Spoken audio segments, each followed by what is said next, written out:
I'm in my workout gear. I got no makeup on. Let's do this. Hola y'all, welcome back to my channel. This is Shelly Flowers Reads and Writes, where I talk about all things related to reading and writing.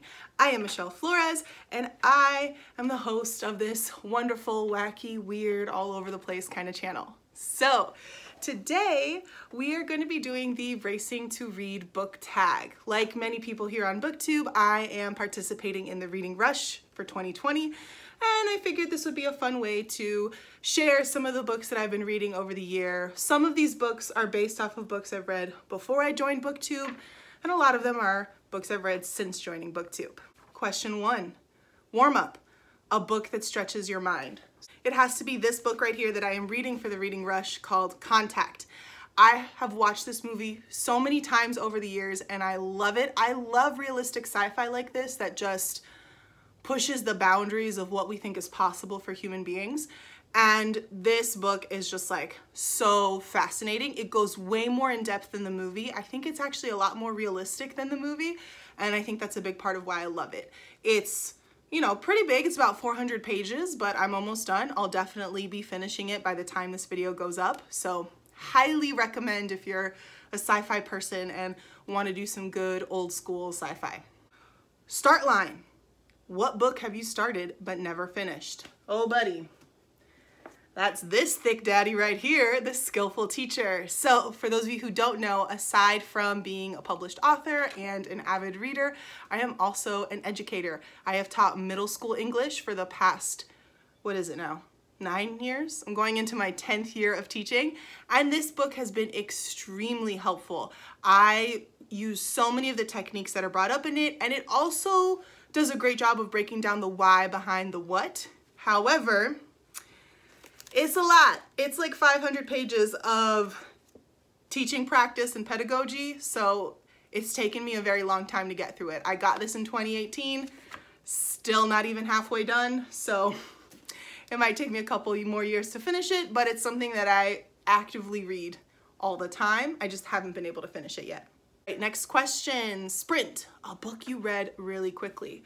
So this was the first book that I read for the Reading Rush. This is the Spojo by Tatiana Figueroa Ramirez. She is really active on Instagram and Twitter. I highly suggest following her. I'm gonna link her information down below. I also got this book because I listened to an interview with her and Dimitri Reyes Poet here on YouTube, and I just felt like her perspective was one that I really needed to pay attention to more. So I bought this book. It's a chapbook. It is so small, but it packs a massive punch. There are so many incredible poems in here, and it especially talks about the complexities of race when you are a Black person who is not from the US, and the way that the US understands race is usually in the context of just within the United States, and it's a very much racial binary.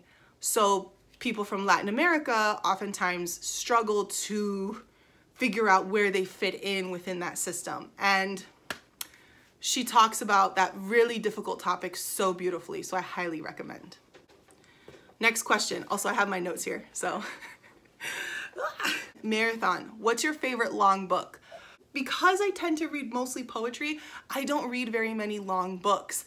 That being said though, there is one book of poetry that I love, and I had to read it in grad school, and it's a book that I will probably never get rid of. That is The Complete Poems of Emily Dickinson.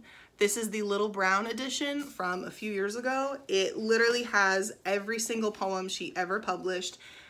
Well, every single poem of hers that was published, because if you know anything about Emily Dickinson, she actually was not published in her lifetime. Her poems were discovered after she passed away, and then they were published. So for anybody out there who tries to tell you that you're not a real writer if you've never been published, talk to them about Emily Dickinson. You know, her poems are of a very particular time, but I think if you're someone who wants to study poetry and wants to really understand different types of poetry, she's an amazing place to start, because her poems are so small, but they have so much in them, and you can really spend a lot of time dissecting even the smallest poem of hers. So loved this, will never get rid of it. And I actually really love this cover. Like, this was kind of a trendy thing to do these silhouettes for a time. I think it was like in the late 2000s, when that sort of Victorian style was like coming back into fashion, and you had people wearing really lacy dresses and shirts and stuff just like on a regular basis. Most people watching this probably have no idea what I'm talking about, but if you do, let me know, because you know, scene's not dead. So okay. The next one, Hurdles, a book that had ups and downs. Controversial book, and I'm also going to say trigger warning for anyone who does not want to hear about books relating to rape and incest and things like that. The book that I'm picking for this is The Mists of Avalon. This is a book that I think was revolutionary at the time that it was published. However, since then, a lot of information has come out about the author. And like I said in my, I think it was my June wrap-up video, while this book was incredibly powerful at the time that it was published, for me, this was a case where I could not separate the author from their work. And I went into it knowing that Marion Zimmer Bradley had been accused of raping her daughter by her own daughter. This was after she'd passed away though, so she didn't have a way to defend herself at all.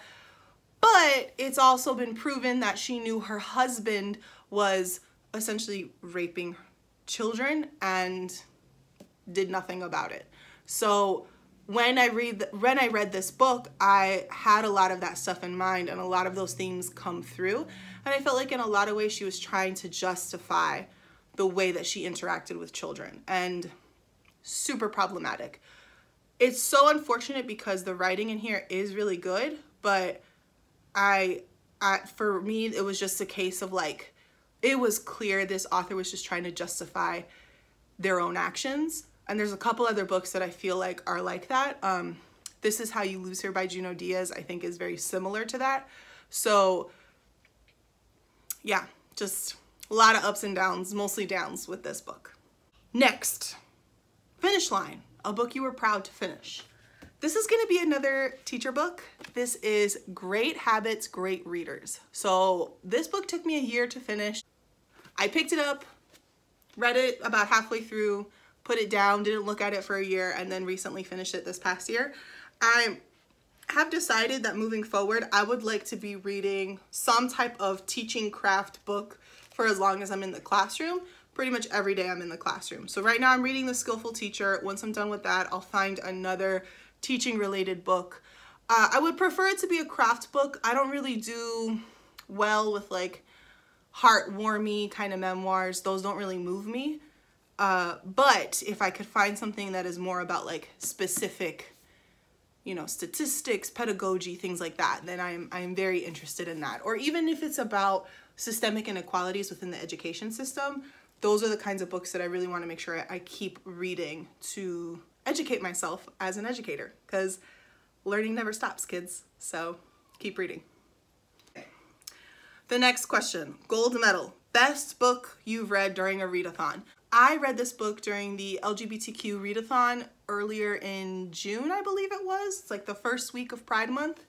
This is Intergalactic Travels of Alan Pelez Lopez.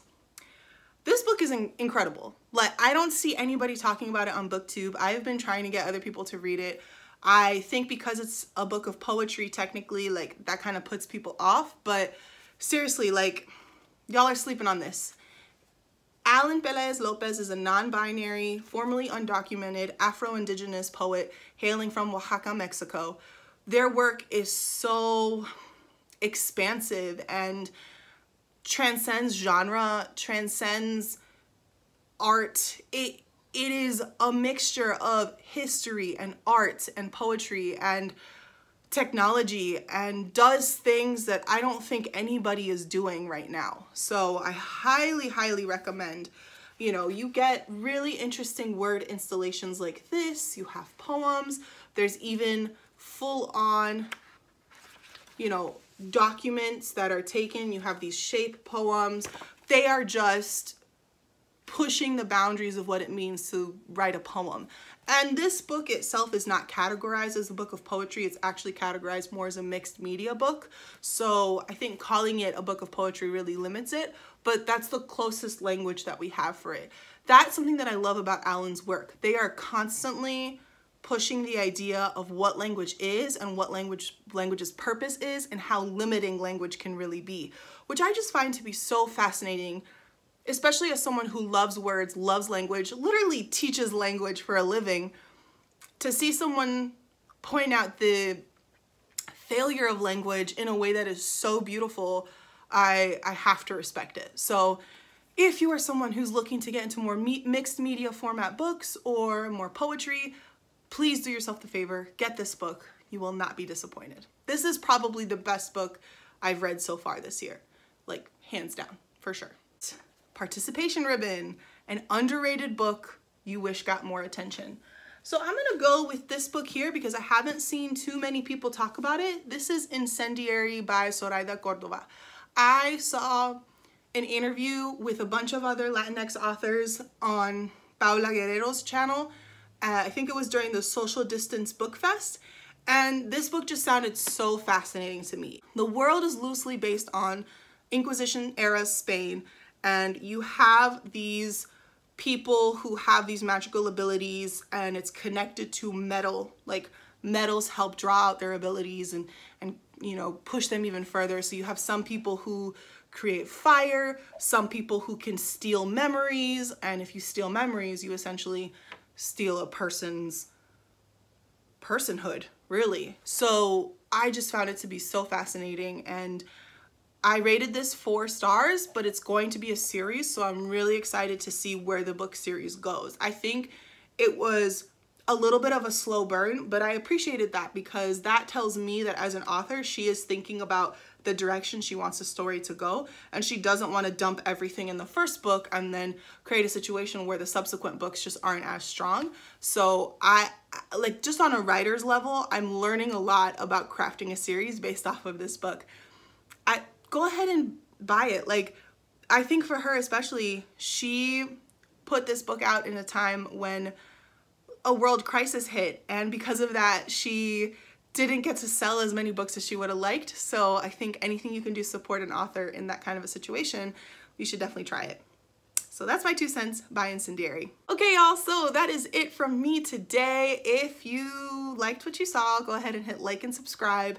I am really close to getting 50 followers, which is crazy because I have not done really any kind of promotion for this channel. It's just been me putting out videos on YouTube. I also have been getting more active on social media, so if you'd like to follow me on those platforms, please go ahead and do so. You can find me on pretty much any platform, including Instagram, Tumblr, Goodreads, and now Twitter as @ShellyFlowers.